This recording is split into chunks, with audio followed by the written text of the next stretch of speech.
Hi, thanks for joining me at the Cancer Has No Borders podcast. My name is Zach Randles-Friedman. Today I have Pat García-González. She is the co-founder and CEO of the Max Foundation. For the past 27 years, she's been working to improve cancer access for patients in low-resource countries around the world.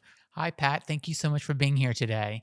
Tell me a little bit about your career history and how you started the Max Foundation over 27 years ago. Yeah, thank you so much. Thank you for having me. And I have to say that from a very young age, I remember understanding how the world works in terms of the community. I thought to myself, oh, everybody does something and contributes to this community, and people have different skills. So I always thought that I had to provide something to the community. So I started as a nurse at a very young age. I worked as a surgery nurse for like 7 years while I was getting my teaching degree in science.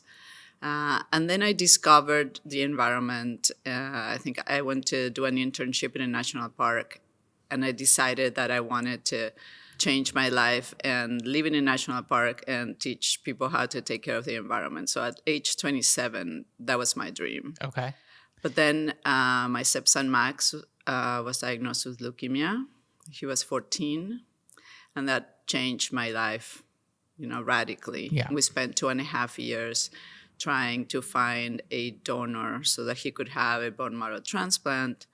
But we never found a donor, and we lost Max when he was 17. And I have to say, we started the Max Foundation because we thought it could not be the end of the story, that there had to be something else. So we just started a website with information about how to go about finding a bone marrow donor.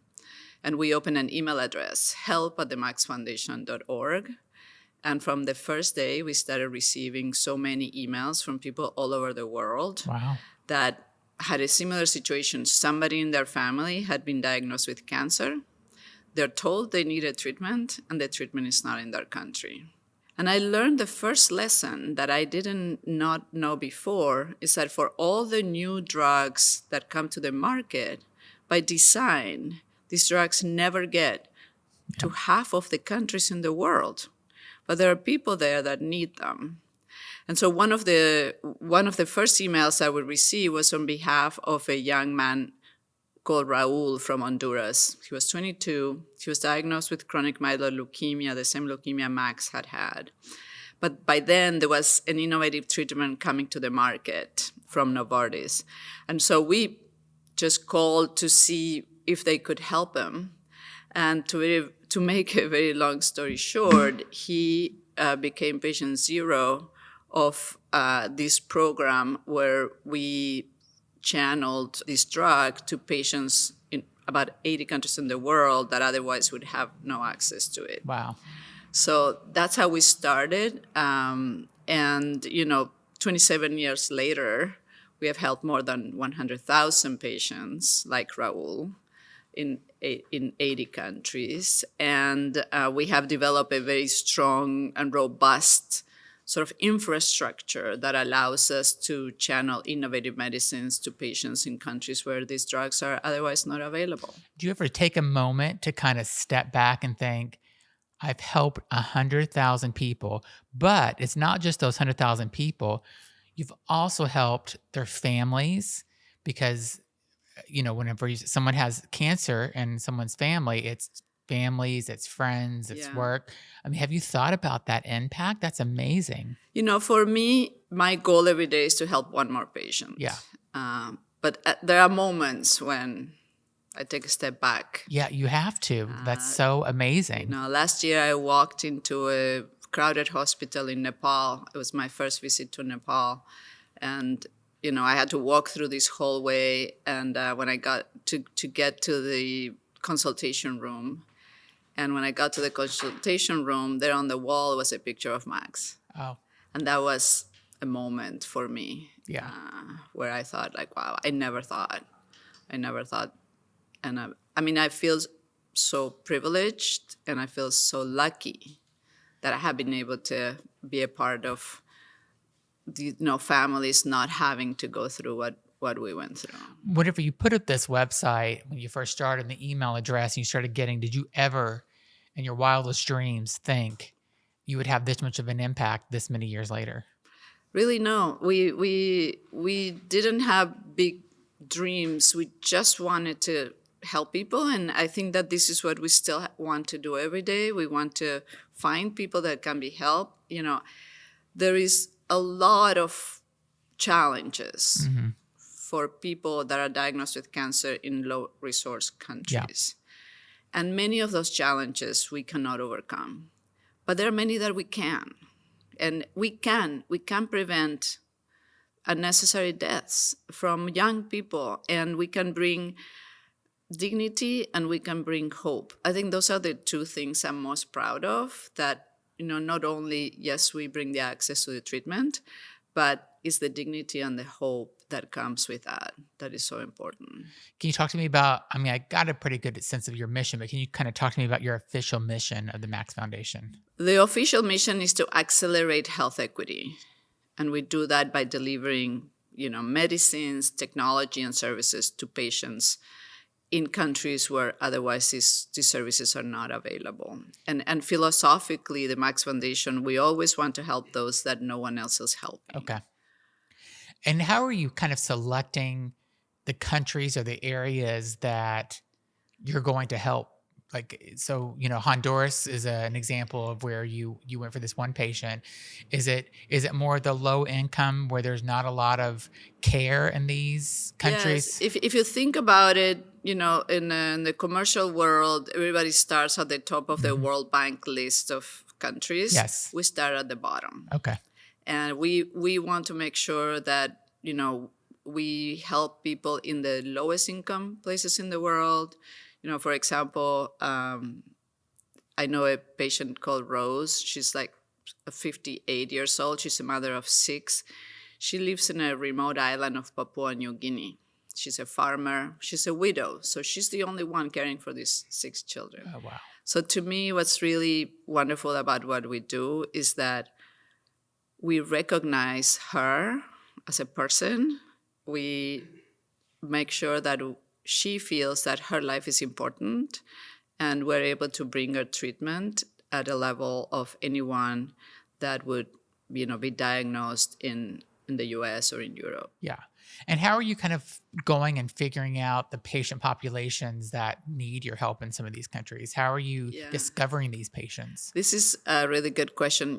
We work in partnership with all the cancer centers in these countries and with all the hematologists and the oncologists in these countries. Okay. So we have a really great network of physician partners. And so, to the extent that a patient gets to the cancer center, then these physicians refer these cases to us. Great. So the Max Foundation works with about 29 countries that BeOne Medicines doesn't currently serve. Can you talk to me about how you're working with those countries and how you're working with BeOne to get access to those patients in that country? Yeah. First, can I tell you that I'm so excited about BeOne? I really like this name, and it reminds me, I have a lot of patient friends. Over 27 years, I've worked so closely with so many patients, not only that we have helped them access treatment, but they have gone on to forming patient organizations in their countries, and today they're sort of leaders in their community.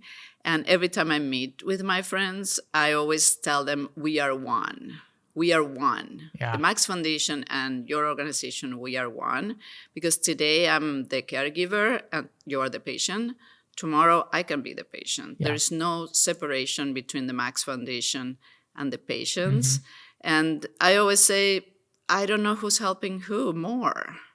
I think they help me more than I help them. Yeah. So anyway, I'm super excited about BeOne because I think that that's what encapsulates the meaning of, we are all one. We all want the same thing. Yeah. But now I forgot your question. My question was, so there's 29 countries that BeOne currently isn't serving for one reason or another. Yes. Are you working with BeOne to kind of get into those countries and to get the list and to kind of go in and help those patients in those underserved communities? So, yes, as we started our partnership, BeOne identified 29 countries where you don't think you're going to bring your drug. And so that we are the ones sort of developing the infrastructure to bring the treatment to these countries. And we have started and already, very successfully treating patients and making a huge impact in some of those countries.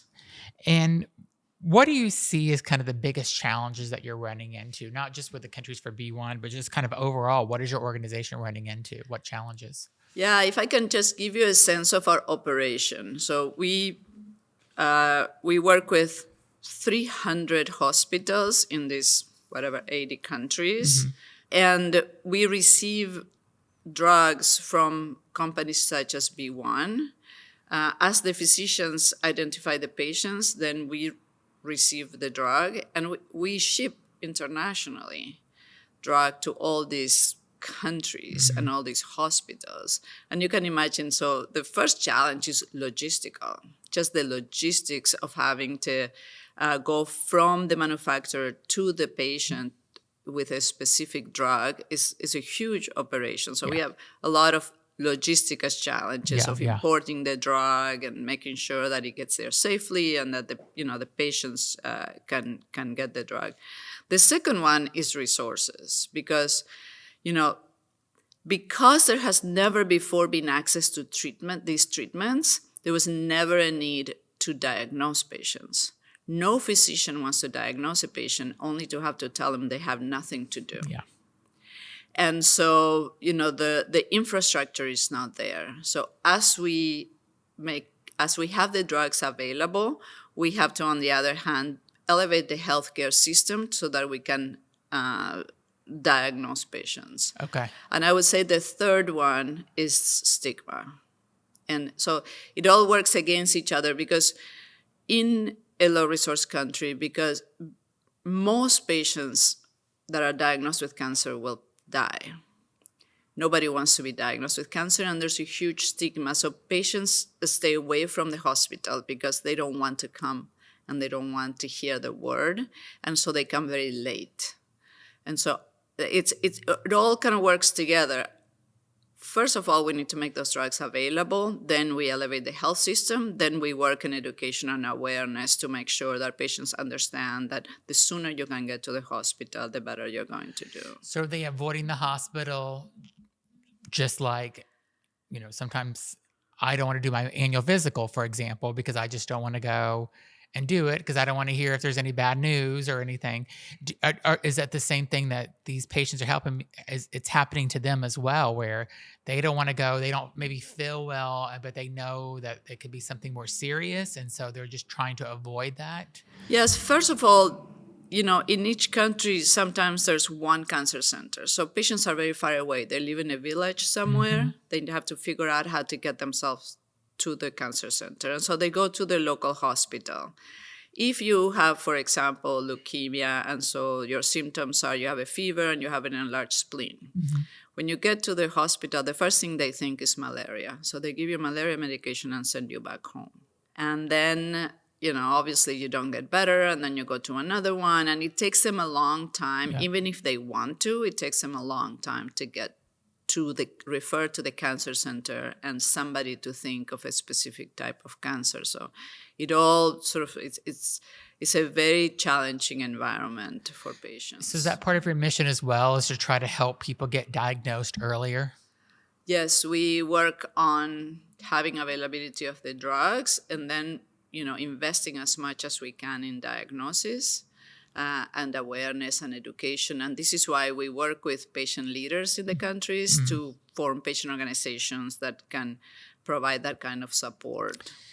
Another question I have, just kind of when you're talking about the patient living maybe far away from a hospital or a cancer center, they may not have transportation also to get there. So is that something maybe you're helping them get to those areas if possible? Yeah, if I can tell you a story, last year I was in Ethiopia and I was sitting with a physician in the consultation room, and he was seeing a gentleman, and he explained he had 5 children. He had a job as a driver. He earned $30 a month. And so he started the consult by saying, "Doctor, I want to explain that when my appointment is coming, I start getting very anxious." And I thought to myself, he's saying that because he is anxious about, is he doing well in his treatment? But he followed, he said, "Because when I come here, I feel I'm taking the bread out of my children's mouth." I see. And then he said, "So this is the last time that I'm coming. I'm abandoning my treatment." And that day, I was there. We were launching a program to support the transportation of patients. So I was able to tell him, "Look, you don't need to abandon your treatment. We will help you to make sure that you can get from your home to the hospital." Yeah. And do you ever get to meet with the families, like his children or wife, at some point, just to kind of hear how grateful they are about the services that you're providing them, and you saved their father's life? Like, have you been able to meet with them? I am very fortunate that I get to travel and meet with patients and their families and watch the children. And, for so many oncologists out there and hematologists, this is for them such a source of hope. I was recently meeting with an oncologist from Nepal, and he was telling us that when he was in medical school and he told his mentor that he wanted to go into oncology, the mentor did not speak to him in 2 weeks. He was so mad. He said, why are you so lazy that you want to sit at a desk and write death certificates? That's not a job." Because that's all that oncology was. And so for physicians, when we give them the tools to be able to treat patients, and when they see them come back and their children are getting married and they, growing up and having a job, it is such a something that increases the hope and increases the number of hematologists in these countries. When we started in Ethiopia, there were 2 hematologists. Now there's 11. Because when you give them the tools, then there's a reason why you would become a hematologist or an oncologist. Do you see improvements in these countries? Obviously, when you're going in, you're doing improvements. But I mean, I think it's just crazy to me that these medicines are available in the world and they can't get to certain patients, or patients aren't being diagnosed in time. They're having late diagnosis, and then by the time sometimes they're diagnosed, it's too late. It just seems like there's so much education that needs to happen across. And it's just hard for me to even, like, living in the United States and thinking about not having access to medicine is so foreign to us. And I know it's out there, obviously, but it's just so foreign to me that. Well, to be honest, this is something I'm very passionate about, because the first education that needs to happen is to the leaders of industry that need to understand that access to treatment is a long-term investment in these communities. And, leaving half the world behind cannot be good for business, we always say. Yeah. Right? So you have to think about this like you're investing in the communities for the future. And so that's the first problem we have, is convincing people that to make their drugs available. And, if you think about it, when I started doing this 20-some years ago, Argentina was a country that needed help, Chile, Mexico, India, Malaysia. At the time, we invested in these communities. Today, these countries, have a healthcare system and there are commercial markets. But, the most important thing is, it's so easy to sit here and say that, people in Cambodia don't need cancer treatment. They have other problems. But you have to think about what's going to happen 20 years later, and you have to start investing in those communities before. So, yes, there's a lot of education on the ground, but, the stigma is there because it's true that oncologists in many countries are just writing death certificates. Nobody wants to even hear the word. And some patients get abandoned by their families when they get diagnosed. Explain that to me. They just can't. First of all, there's a lot of myths about cancer. Okay. Am I going to catch it from you if you have it? Oh. Then, for example, the role of women. A woman in a family, their role is to have children. If you cannot have children, no use. And they get abandoned. There was a young child in India that we saw was diagnosed many years ago, and the grandfather used to bring him. But it was such a burden to the family that this grandfather had to bring every 3 months or this child so that they could get their medicine, that one day this grandfather asked my team, you take him. You keep him here. He can do some work for you. Because we can't, as a family, we don't have the resources to keep the treatment of this child. So we started sponsoring him to make sure that he could continue treatment. Today, he's a young adolescent child and he's finishing school. But it's hard. Our patients typically are farmers.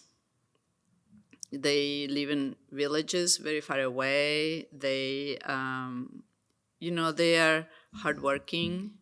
They're some of the most generous people I have seen. And all they want is just like us. They're no different from us. All they want is an opportunity to overcome the disease and mostly a chance to do it with dignity. And so I think that, when we're providing the drugs like we're doing with BeOne, it's so much more than just the medicine. Yeah.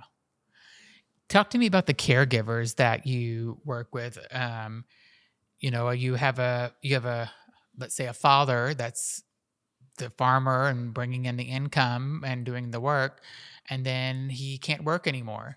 And the mother or the children or the grandparents are then having to help take care of the father. Yeah. Talk to me about how you educate them or how you kind of help them or guide them. So the best thing we're doing is in partnership with patients, forming patient organizations, and we hold a lot of patient meetings where caregivers can come and families can come, because in this world where there's so much stigma and you cannot tell your employer or anyone that you have cancer, this is sort of a safe haven for caregivers to meet each other, for patients to be able to share their stories with each other, and to find a community and a family in the patient support meetings. So we do a lot of patient support meetings and education and support to so many. You were saying the typical thing is, the father gets diagnosed with cancer, the older children are pulled out of school immediately. To do work. So one of the things we do also is we have a really great program called Max Schooling, where we tell the family, if you keep the child in school, we give them a stipend every month. Because the life of that child, regardless of what happens to the parent, the life of that child that didn't get an education forever is changed. Yeah. So we really try to make sure that as much as we can, that we make sure that children of cancer patients can have an education. How many patients do you think you're helping a year on average? About 40,000. Wow. Because the types of drugs that we typically have had are drugs that patients have to take for a long time, which is why we need to give them so much support to continue the treatment. The treatment is free of charge, but that doesn't mean it's free for patients, because as I'm sharing with you, they have to invest a lot on the family, on the treatment. I think on average, we help each patient about 8 years providing the treatment that they need. Can you tell me a couple of good success stories that you've had over? I mean, it sounds like you've had a lot just in this conversation, but is there like two stories that you can think that you're so very proud of? And yeah, I mean, there is so many. I could sit here and tell you stories all day, but I'll tell you the story of a young man named Oscar, also from Honduras, also in his young 20s. And this young man decided that he wanted to come to the U.S. because there was no future in Honduras. Okay. So as many do, he had to cross through Mexico. When he was in Mexico and he was, hanging from a train, he fell and had a terrible accident and landed in a hospital in Mexico. They had to amputate both his legs. And at that moment, when he was there, they discovered not only that, he had leukemia. So, we were able to help him access treatment. And then some nuns took him and took care of him. And then they introduced him to the patient organization. And the patient organization became his family.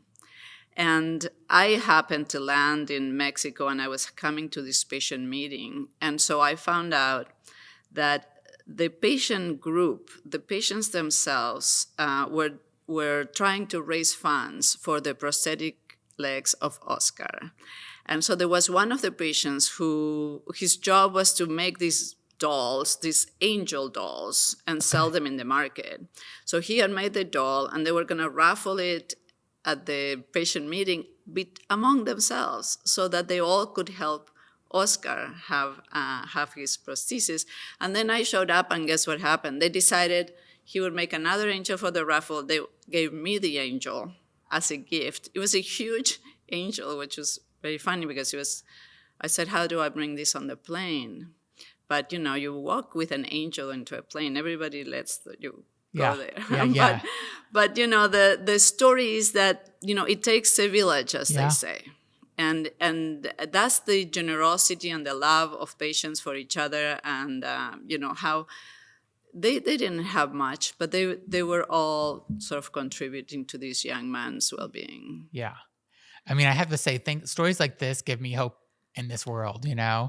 I mean, because it's sometimes this world seems so dark and cruel, and when you hear stories like this, it's just like, okay, it's actually not as bad as I always think the Max Foundation is this kind of movement of people helping people and acting with humanity. Yeah. And sort of a beacon of hope, I think. And somehow our work has attracted just wonderful people around the world. And that's what I'm most excited when I travel and I meet. There's behind the 500 physicians, and there's 100 people that work at the Max Foundation, and the companies and everybody behind that. There are thousands of people that are making this happen. They're not telling anyone.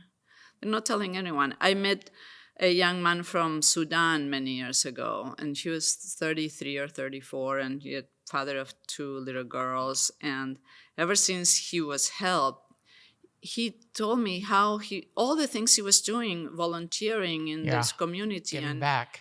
And I didn't even know. He didn't need anyone to tell him how great he was. He was just doing his part. And I think that is a piece of our work that, yes, it gives me hope, especially when sometimes the global trends are wanting us to forget about how important it is, and that we're all in this together. So, I think that it's a great convener of just great people. Yeah. What are your future plans for the organization? Well, we're very ambitious. I think there's so many opportunities. So in the next 5 years, not only we want to be able to provide more medicines, but we want to make a big investment of resources to elevate the healthcare system. This is the biggest challenge that we have, that we need more resources so that we can invest in diagnosis in the countries and bring the infrastructure. So, we are hoping to really grow in that area and be able to help a lot more families. Is there any country in particular you can think of that needs more help right now than others, not just from the receiving the product, but also from being able to diagnose as well. One of the things that we cannot control, we can control a lot of things, and we can improve our work. One of the things we cannot control is geopolitical situations. Yeah. So, for example, Sudan. Yeah. We have a big program in Sudan, and it's been extremely challenging. When there's war, there's a limit to what we can do to reach patients. And so we're desperately trying to continue to help patients in Sudan, but it's a very difficult situation. And then countries like Cambodia, we have wonderful physician partners and hospitals, but they have nothing. They have nothing. Yeah. So we are collaborating not only with physicians and pharmaceutical companies, but we're collaborating with all the key opinion leader networks in each disease so that they can advise us, and we facilitate training of physicians in different types of cancers. So, it's a lot of little pieces that all have to work together, but it all starts with the drugs. And at the end of the day, we come in from the patient perspective. We always think, if it is your mother, if it is your daughter, if it is your brother, which medicine do you want them to have? Yeah. And that's the one we want to bring. Yeah. Not the oldest one, the best one, whichever it is, the best one, because that's all we all want. And so, that's how we see it. Anything you'd want to wrap the podcast up and letting people know about the Max Foundation that you think is important? Yeah, I would love for them to check our website, and it's themaxfoundation.org.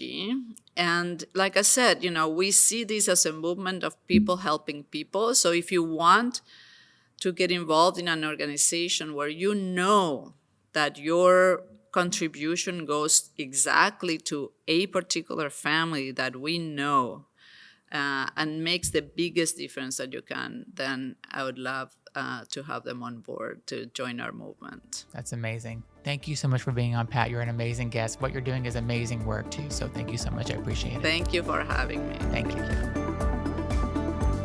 Be sure to follow us and subscribe to our podcast on Amazon, Spotify, Apple, or iHeart. You can also subscribe to the video version of the podcast on YouTube. Thanks so much.